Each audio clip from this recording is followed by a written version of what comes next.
এই ঘরে এসি লাগাইছো, টাকা পাইছো কোথায়? আমার কাছে 1,000 টাকা ছিল, সেই টাকা দিয়ে কিস্তিতে এসি লাগাইছি। বাকি টাকা কি তোর বাপের বাড়ি দিয়ে এনে দিবি? আমি 1 টাকাও দিতে পারবো না। 3 মাস কিস্তি না দিলে এসি খুলে নিয়ে যাবে, গরমের 3 মাস চলে গেলে এসি দিয়ে কি করব।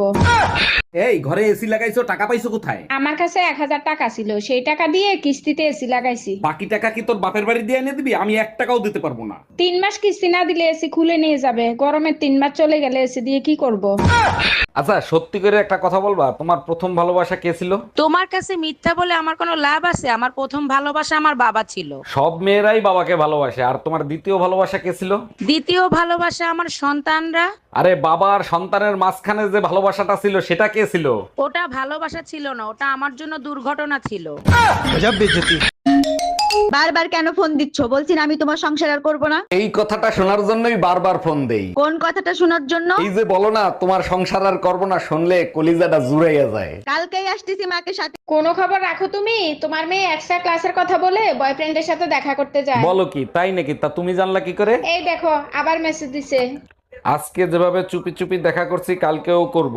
ওর ঠ্যাং ভেঙে হাতে ধরাই দাও। ফোনটা তোমার।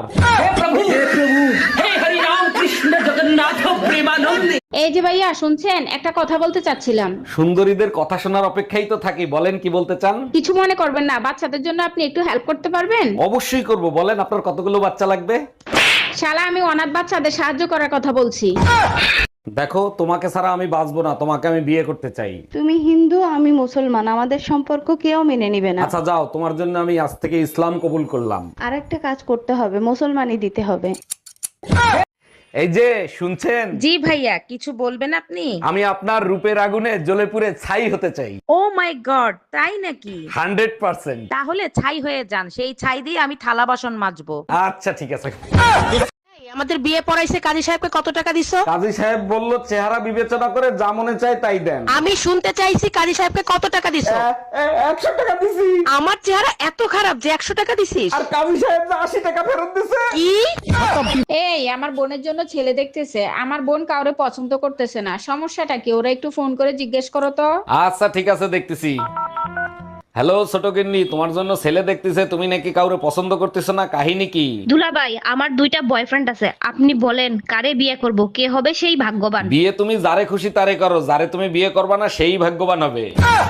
দুনিয়ায় এত কিছু থাকতে তুই মসজিদের মাইক চুরি করতে গেছিলি কেন? ভাবছিলাম আল্লাহর জিনিস চুরি করলে কেউ কিছু বলবে না। আমি বুঝলাম না, ইমাম সাহেব তোরে হাতে নাতে ধরার পরে ছাইড়া দিল কেন? ইমাম সাহেবরে বললাম আজান বাসা পর্যন্ত পৌঁছায় না, তাই সামনে নিয়ে লাগাচ্ছি। ভাবি, আপনারে তো আর পটাতে পারলাম না, আপনার একটা বান্ধবীর সাথে প্রেম করায় দেন না। আমার একটাই অবিবাহিত বান্ধবী আছে, কিন্তু ওর একটা সমস্যা আছে। একটা সমস্যা তো, ওটা আমি ম্যানেজ করে নেবো, আপনি কথা বলেন। পরে আমারে কিছু বলতে পারবেন না, ও কিন্তু আইসক্রিম কামড়ায় কামড়ায় খায়। অরুণ ভাই, আমার হাজবেন্ড তো প্রবাসী, সে একটা লাভ লেটার পাঠাইছে ইংলিশে, আপনি একটু পড়ে দিবেন? অবশ্যই পড়ে শোনাবো। তার আগে বলেন, ইংলিশেই পড়ে শোনাবো না ইংলিশের বাংলা করে পড়ে শোনাবো? ইংলিশে যদি বুঝতাম তাইলে কি আর আপনারে দিয়ে লাভ লেটার পড়াইতাম? আচ্ছা ঠিক আছে, আমি বাংলা করেই শোনাচ্ছি। অরুণ ভাই বুঝেন তো, হাজবেন্ডের লাভ লেটার, আপনি শুধু পড়বেন কিন্তু শুনবেন না।